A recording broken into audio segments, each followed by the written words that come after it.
your smile. Now the sunshine brings the light. Fill me out with a flame.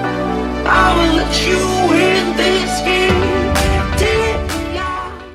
Perkenalkan, nama saya Cindy Francisca, NPM 1941193. Di sini saya akan menjelaskan materi mengenai profil perusahaan, sejarah perusahaan, struktur organisasi, visi dan misi, dan produk dan jasa yang ditawarkan. ZIL Indonesia berdiri pada tahun 2018 yang berlokasi di Kompleks Golden Nusantara Blok B nomor 10, Ruang Kreasi Teluk Tering, Batam Center, Kepulauan Riau. Nah, ZIL Indonesia ini memiliki slogan yaitu Your Future Digital School, Light Up Your Skill with ZIL Indonesia. ZIL Indonesia merupakan sekolah yang memberikan bekal skill dan pengetahuan teknologi digital untuk segala tingkatan karir untuk mengasah keterampilan digital setiap talent. ZIL Indonesia pembentukannya berawal dari acara kampus yaitu Startup Camp yang bekerja sama dengan Startup Korea di Universitas Internasional Batam pada tahun 2018. Nah, ZIL Indonesia ini dibentuk oleh 3 co-founder. Yang pertama yaitu Karoro Mega Cahyani Asmiriani selaku CEO. Kemudian ada Ori Dwi Putra selaku CMO yang memiliki ketertarikan untuk memikirkan prospek peluang menghasilkan laba dari apa yang mau dikerjakan sebab melihat adanya permintaan pasar yang cukup banyak. Dan yang co-founder yang ketiga yaitu Bill Delphine selaku CTO mengembangkan sistem teknologi yang canggih sehingga memberikan kontribusi yang besar di era saat ini. Nah, struktur organisasi ZIL Indonesia ini terdiri dari CEO. Setelah CEO terdapat 3 section yaitu Chief Marketing Officer, Chief Technology Officer, dan Chief Strategy Officer. Nah, Chief Marketing Officer ini terbagi menjadi 2 section yaitu Product Marketing dan Business Development. Nah, produk marketing ini terdiri dari corporate communication, content, and creative. Sedangkan business development terdiri dari sales representative. Untuk Chief Technology Officer terdiri dari UI designer, web engineer, dan data engineer. Untuk Chief Strategy Officer terdiri dari project manager, ecosystem development, legal, admin, dan finance. Dalam menjalankan operasional bisnis, ZIL Indonesia dilandasi dengan visi dan misi. Adapun visinya yaitu Become Future Digital School that aims foster the youth to be marketed and future ready. Sedangkan untuk misinya terbagi menjadi 4 section. Yang pertama yaitu ZIL Development. We provide various digital skill development program to our talents. ZIL Career, we set digital report to record talents digital traction, activity, and portfolio. Untuk ZIL Supply, we help our talents to apply jobs in well-matched digital company using their digital report. Dan yang terakhir untuk ZIL Management, we arrange digital company human capital management and remote working management. Nah, adapun produk dan jasa yang ditawarkan oleh ZIL Indonesia, yang pertama ada webinar. Nah, webinar ini diadakan secara gratis untuk meningkatkan brand awareness mereka. Kemudian ada mini class. Nah, mini class ini program persiapan spesialisasi karir di bidang digital secara online maupun tanpa adanya mentorship. Yang ketiga ada masterclass. Nah, masterclass ini sebuah program workshop selama 2-5 hari untuk persiapan spesialisasi karir di bidang digital secara online maupun offline. Yang keempat ada psikotes class. Nah, psikotes class ini tools yang membantu talents dalam menganalisa current psikotes result sebagai acuan sebelum memilih jenis program yang akan diikuti dan spesialisasi di bidang karir yang akan didalami oleh talent bersama ZIL Indonesia. Yang kelima, career consultation. Nah, konsultasi karir ini diberikan kepada talents setelah mengikuti tahap analisa hasil psikotes maupun sebagai sarana konsultasi saat menghadapi kendala di pekerjaan lapangan. Nah, yang keenam, project management. Nah, talents berkesempatan untuk mengelola dan mengimplementasikan berbagai project. Kemudian ada room run. Nah, talents bisa menggunakan seluruh fasilitas ruangan untuk mengelola project maupun berdiskusi dengan tim yang telah ZIL Indonesia sediakan. Dan yang terakhir yaitu talents distribution. Nah, talents yang sudah berhasil menyelesaikan program dan ready to atribut dengan spesifikasi sesuai industri akan disalurkan ke perusahaan-perusahaan yang telah bekerja sama dengan ZIL Indonesia. Sekian dari presentasi saya. Terima kasih. Halo, perkenalkan nama saya Desmond Lim, NPM 1941134. Kali ini saya akan menjelaskan mengenai bab 1. Yang pertama adalah mengenai alasan ZIL Indonesia mampu bersaing di Malaysia. Kemudian saya akan membahas mengenai bab 2, mengenai 5 Forces Competition Model. Kemudian mengenai the results based model of above average return. Dan yang terakhir adalah mengenai business function dan business process dari bab 2. Nah, kemudian saya akan menjelaskan mengenai kenapa kita memilih Malaysia sebagai negara tujuan ekspansi kita. Alasan pertama adalah negara Malaysia memiliki cakupan budaya dan bahasa yang tidak beda jauh dengan Indonesia, karena kita masih negara serumpun dan masih memiliki dasar ras Melayu. Jadi bagi ZIL Indonesia sebagai negara-negara yang berdekatan dengan Malaysia, khususnya kita memiliki lokasi di Batam, itu menjadi sebuah keuntungan bagi kita dan tidak begitu menjadi masalah dengan kita. Kemudian Malaysia termasuk salah satu negara berkembang, dan negara berkembang itu cenderung masih memiliki banyak potensi anak muda untuk mengembangkan bakatnya dan menghadapi masa depan digital yang semakin maju.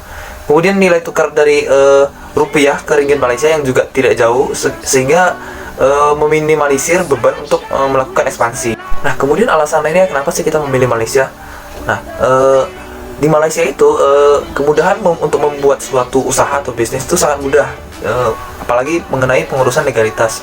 Terbukti Malaysia menduduki peringkat ke-12 di dunia dan peringkat kedua di Asia Tenggara dalam masalah pengurusan legalitas usaha. Kemudian diprediksikan pada tahun 2024 negara Malaysia itu bakalan berada di jalur berpenghasilan tinggi dan memiliki standar hidup yang tinggi, khususnya di Asia Tenggara. Sehingga dengan perkembangan seperti itu di Malaysia, dapat dikatakan ZIL Indonesia tepat dalam mendukung kemajuan negara ini. Kemudian berdasarkan laporan Bank Dunia, penggunaan internet di Malaysia itu sangat tinggi, sekitar 90% persentasenya, sehingga banyak pihak-pihak atau individu yang menggunakan internet. Jadi mempermudah kita untuk melakukan dan memperkenalkan produk-produk yang kita tawarkan serta bisnis kita di Malaysia. Ya, kemudian beberapa alasan lainnya adalah seperti yang pertama, Malaysia menawarkan berbagai jenis kualifikasi yang diakui secara internasional di dunia. Kemudian bahasa Inggris sebagai salah satu bahasa pengantar utama di Malaysia selain bahasa Melayu dan bahasa Mandarin. Kemudian yang ketiga adalah kualitas pendidikan yang dijamin oleh legislasi. Nah, jadi kualitas pendidikan di Malaysia itu sangat bagus. Kemudian kurikulum yang mengikuti standar industri yang meningkatkan prospek kerja mahasiswa di Malaysia. Kemudian dengan di Malaysia kita memiliki interaksi dengan berbagai kebudayaan yang berbeda-beda. Ada Melayu, India, Tionghoa, kemudian dari ras Inggris. Kemudian biaya hidup dan biaya kuliah di Malaysia itu sangat terjangkau. Jadi sangat memudahkan untuk mahasiswa-mahasiswa di Malaysia. Kemudian visa pelajar yang mengizinkan mahasiswanya untuk bekerja paruh waktu atau part-time di Malaysia. Nah, kemudian saya akan menjelaskan mengenai bab 2 kajian teori. Yang materi pertama adalah 5 Forces of Competition Model. Nah, model ini diperkenalkan oleh Michael E. Porter. Nah, dijelaskan oleh Porter, model ini adalah sebuah alat bantu untuk mengetahui dan menganalisis lingkungan persaingan di tingkat industri, khususnya dalam kemampuan perusahaan untuk menetapkan harga dan meminimalisir biaya yang dikeluarkan oleh perusahaan. Jadi 5 forces atau 5 kekuatan utama dalam kompetisi ini terbagi menjadi 5. Yang pertama adalah the threat of new entrants atau tantangan menghadapi pendatang baru. Kemudian yang kedua adalah bagaimana kekuatan kita bergaining atau melakukan tawar-menawar dengan buyer atau pembeli. Kemudian yang ketiga adalah dengan supplier atau penjual. Kemudian yang keempat adalah the threat of substitute product and service. Itu adalah bagaimana tantangan untuk menghadapi produk-produk substitute atau produk pengganti dan layanan pengganti. Dan yang terakhir adalah intensity of delivery among competitor in industry. Intensitas untuk menghadapi atau persaingan dalam kompetitor di satu industri atau kelompok usaha yang sama gitu. Kemudian saya akan menjelaskan mengenai the resource based model of above average return. Itu merupakan model yang berbasis sumber daya dan pengembalian di atas rata-rata. Nah, pengertian dari model ini adalah kita mengasumsikan bahwa setiap organisasi merupakan kumpulan dari sumber daya dan kemampuan yang memiliki keunikan. Nah, atas dasar keunikan tersebut menjadi dasar bagi perusahaan untuk membuat strategi dan menjadi sebuah kemampuan untuk mendapatkan nilai pengembalian di atas rata-rata. Kemudian business function and business process. Ini adalah kedua hal yang mirip tapi tidak sama. Business function itu lebih kepada fungsi bisnis. Dia dijelaskan merupakan spesialisasi mengenai apa saja yang dikerjakan oleh setiap bidang dalam perusahaan atau area fungsional perusahaan. Jadi business function itu seperti unit-unit kerja dalam suatu usaha atau bisnis.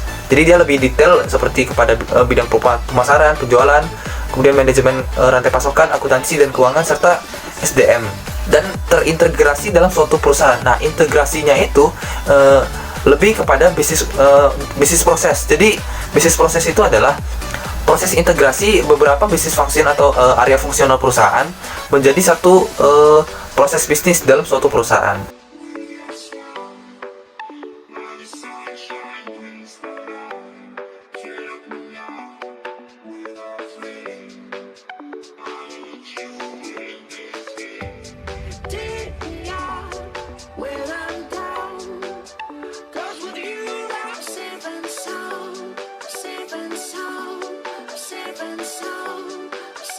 Teknologi dalam sistem ERP perusahaan.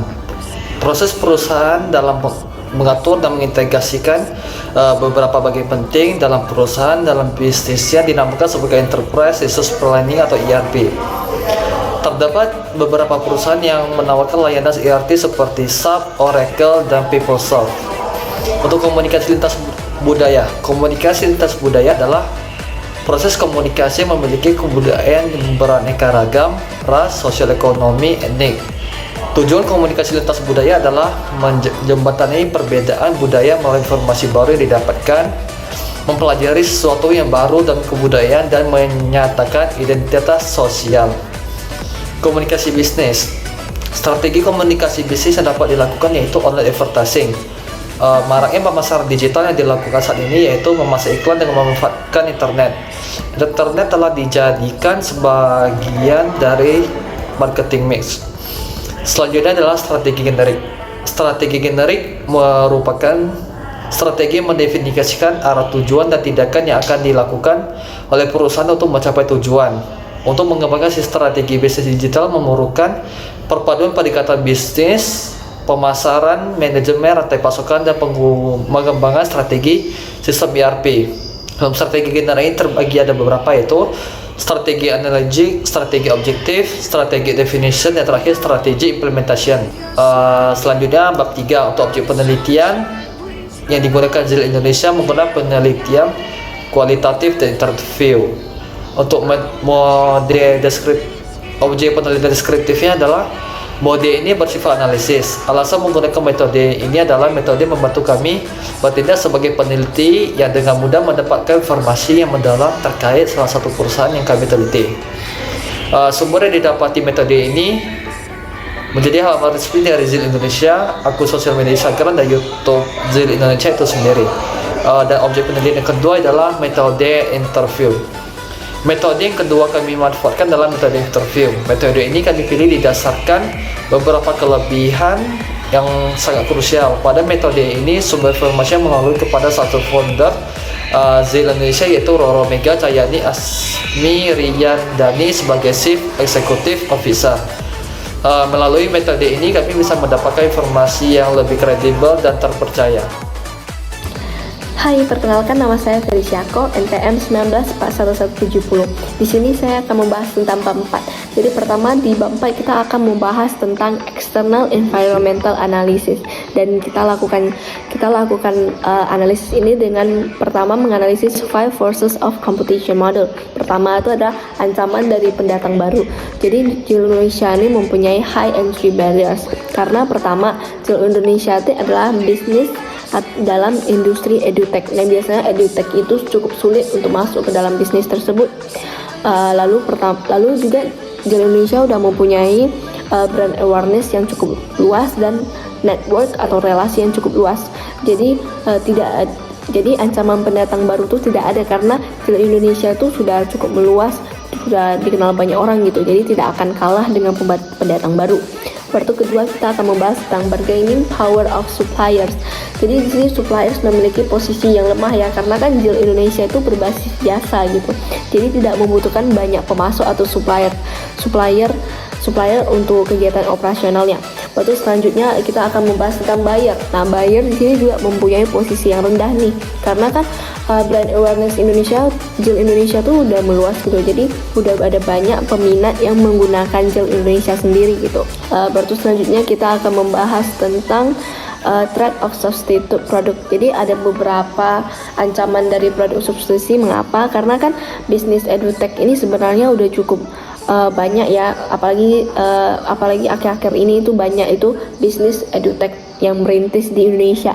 Jadi tapi setiap edutech itu mempunyai keunikan masing-masing gitu. Jadi tergantung konsumen itu mau pilih mana yang sesuai dengan kebutuhan mereka.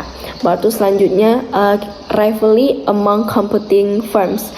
Jadi tentang persaingan nih. Jadi persaingan yang ada di Indonesia tuh kami nyimpulkan tuh memiliki moderate rivalry, dan itu karena sebenarnya JIL Indonesia lebih mementingkan sifat kolaborasi daripada berkompetitif secara intens gitu. Karena JIL Indonesia yakin nih itu kalau walaupun mereka dalam bisnis yang sama, edutech dan edutech, pasti ada sesuatu hal yang bisa ditawarkan, jadi situasinya bisa win-win gitu.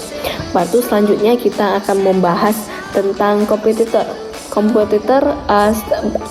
apa yang ada di JIL Indonesia, dan apa strategi JIL Indonesia untuk mengungguli kompetitor tersebut.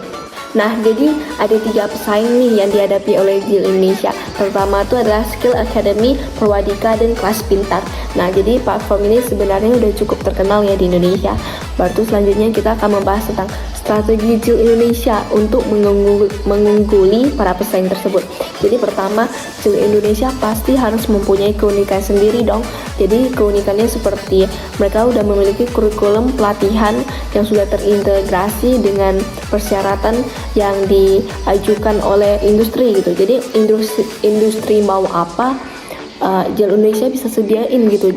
Terus konsumen-konsumen yang menerima jasa dari JIL Indonesia, dia akan dijamin setelah selesai dari program mereka akan memiliki skill-skill yang sedang diinginkan oleh industri saat ini.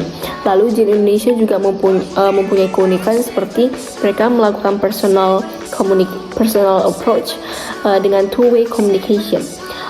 Baru itu ada banyak juga di slide strategi JIL Indonesia itu dapat dibaca. Baru selanjutnya kita akan membahas tentang internal environmental analysis dari JIL Indonesia. Jadi analisis lingkungan internalnya ya. Pertama kita akan membahas tentang resources atau sumber daya yang ada di JIL Indonesia. Pertama itu ada sumber daya tangible atau yang bisa dirasakan dan dapat dilihat langsung. Ada JIL Indonesia ada menyediakan rental space yang bisa disewa untuk kegunaan pribadi ataupun bisnis. Lalu mereka juga menyediakan wadah pelatihan dan pengembangan diri, yaitu platform mereka. Lalu baru tuh ada narasumber dan mentor yang berpengalaman dan berkualitas yang dapat membantu konsumen. Dan terakhir mereka juga mempunyai sumber daya manusia atau konsumen yang dilatih itu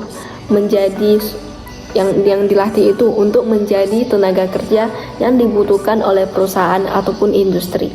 Lalu selanjutnya kita akan membahas tentang sumber daya intangible atau yang tidak berwujud. Pertama dia ada kurikulum pelatihan yang sudah sesuai dengan kebutuhan tiap konsumen dan juga sudah sesuai dengan apa yang diinginkan industri. Baru mereka mempunyai narasumber dan mentor yang berpengalaman, kemampuan untuk memenuhi kebutuhan setiap konsumen untuk mencapai jalur karir yang mereka inginkan. Lalu juga mereka juga sudah mempunyai relasi yang meluas. Selanjutnya kita akan membahas tentang kapabilitas. Jadi JIL Indonesia mempunyai kapabilitas apa saja? Pertama, dia mampu memberikan pengetahuan dan wawasan yang bermanfaat untuk pengembangan diri konsumen dengan narasumber atau mentor yang berpengalaman dan kurikulum yang sudah terintegrasi dengan permintaan konsumen maupun industri. Baru kedua, dapat mengisi celah antara pendidikan formal dan yang dibutuhkan oleh industri dengan menyediakan suplai tenaga kerja yang sudah memenuhi persyaratan industri. Jadi dua hal ini ZIL Indonesia mempunyai kapabilitas untuk melakukan hal tersebut. Terus selanjutnya kita akan membahas tentang core competencies mereka. Jadi pertama kita akan menjelaskan tentang valuable, berharga. Jadi ZIL Indonesia ini sangat berharga ya, karena bisnis edutech ini memiliki peran penting dalam pemerataan pendidikan di Indonesia. Jadi ZIL Indonesia sebagai industri edutech itu sama berharganya gitu. Terus selanjutnya rel.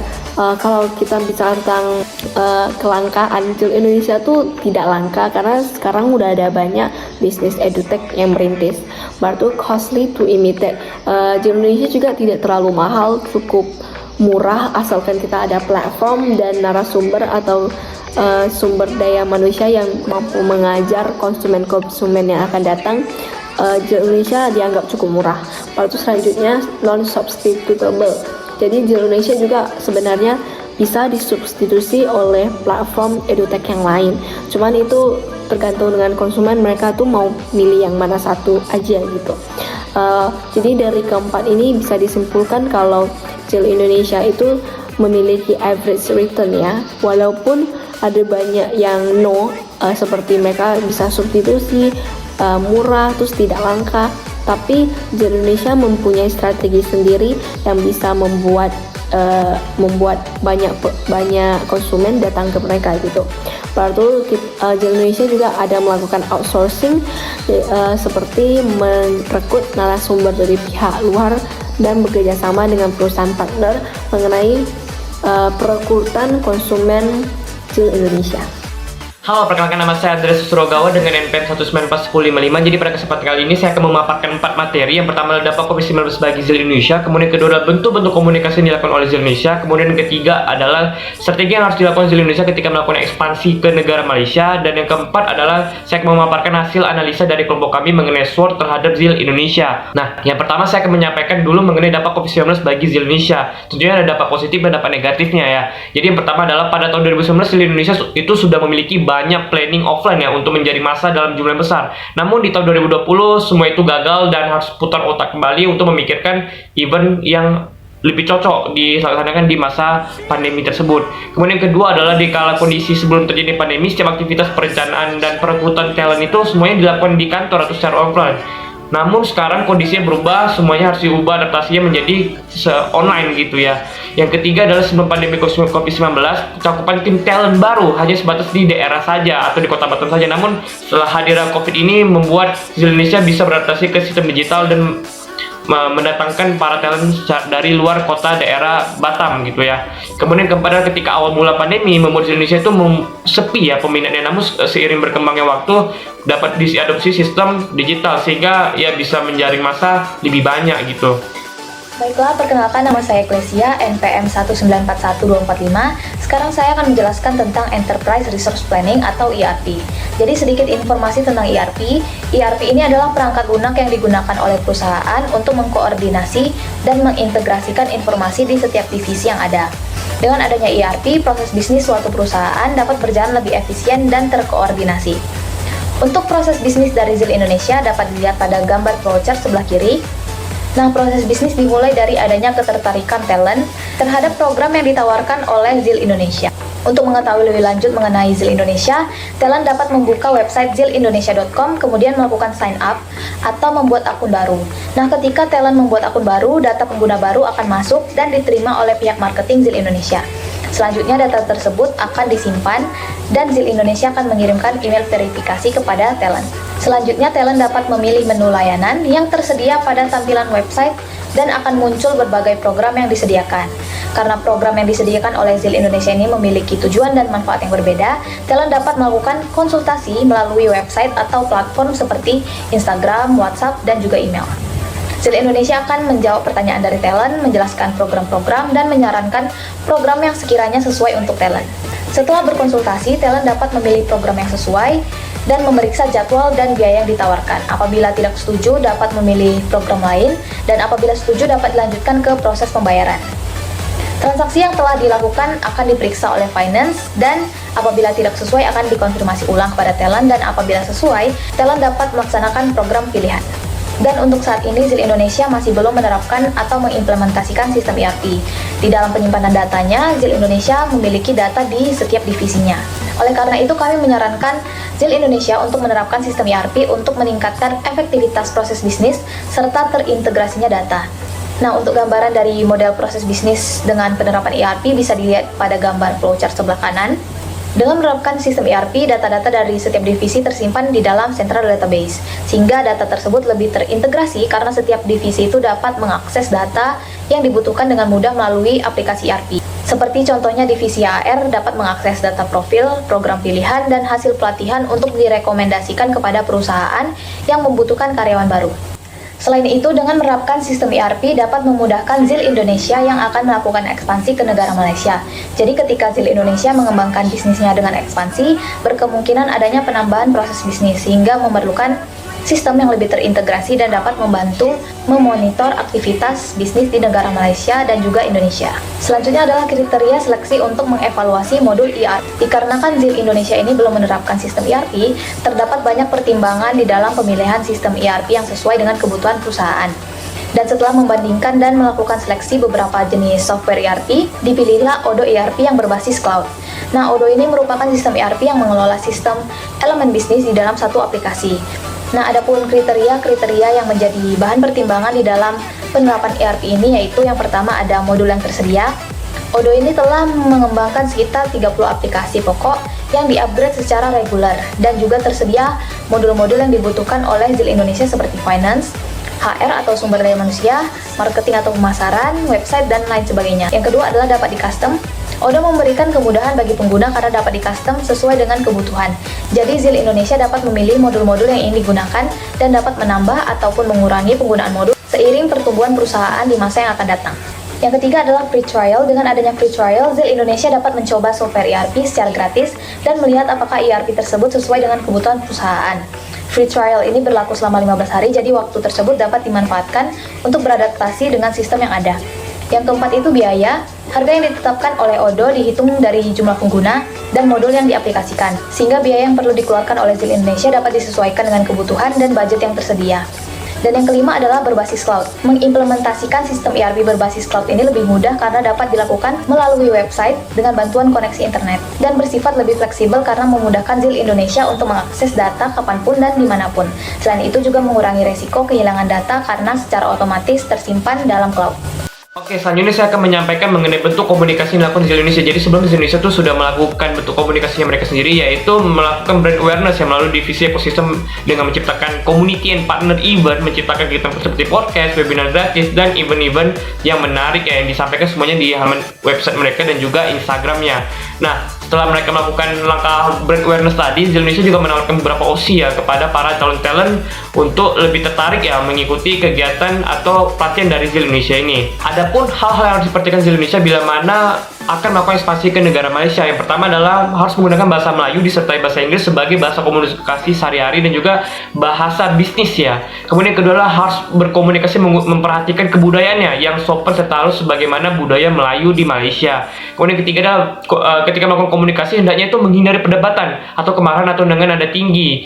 Yang terakhir adalah gaya komunikasi di Malaysia itu seringkali tidak memberikan jawaban to the point. Jadi harus lebih bersabar dalam menghadapi talent di negara Malaysia. Berikut strategi ekspansi ke negara Malaysia yang disampaikan oleh kami sebagai tim penulis ya. Yang pertama adalah mengubah brand ZIL Indonesia menjadi ZIL Internasional. Kenapa? Malaysia itu bersifat etnosentrisme yang mana menganggap negara mereka itu pendidikannya lebih tinggi dibandingkan negara Indonesia. Jadi harus diubah Indonesia menjadi internasional. Kemudian kedua adalah membandingkan kurikulum dari Indonesia dan juga Malaysia agar bisa diintegrasikan ya kurikulumnya ke dalam ZIL Indonesia. Yang ketiga adalah ZIL Indonesia itu harus mengumpulkan partner-partner atau relasi mitra industri perusahaan di negara Malaysia. Kemudian yang keempat adalah menerapkan bahasa Inggris sebagai bahasa internasional dan dapat diimplementasikan di negara Malaysia. Kemudian adalah pemasaran yang dilakukan itu harus mengikuti trendy apa saja yang telah terjadi di negara Malaysia sehingga menarik perhatian modernisasi ya di negara Malaysia.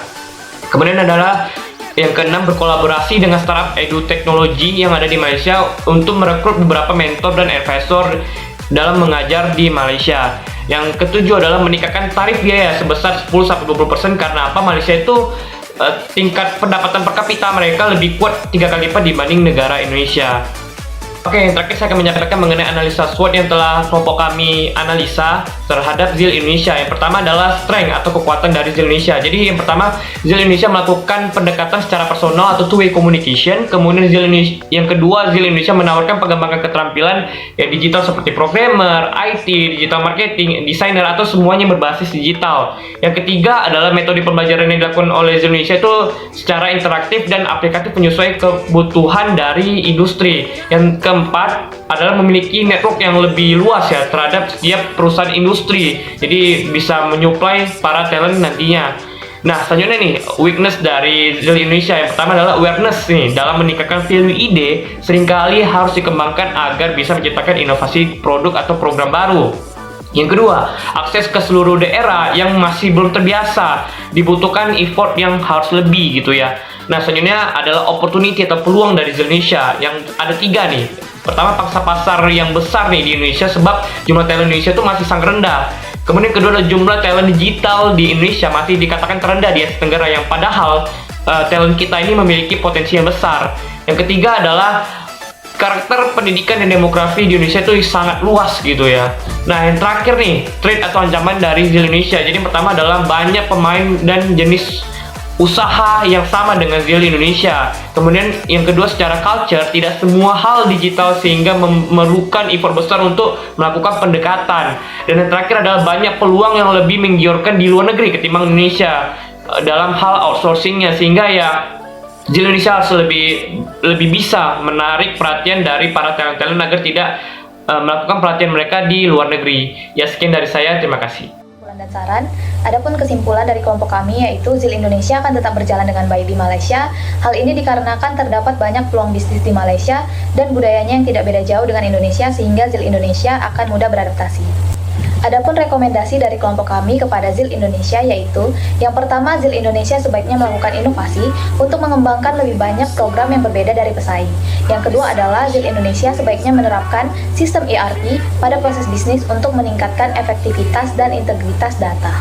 Yang ketiga adalah ZIL Indonesia perlu melakukan pendekatan untuk mengetahui lebih dalam keadaan pasar dan keinginan konsumen di negara Malaysia. Yang keempat, ZIL Indonesia sebaiknya memperhatikan perbedaan budaya dan komunikasi yang dimiliki negara Malaysia agar dapat beradaptasi dan mengembangkan bisnis di negara Malaysia.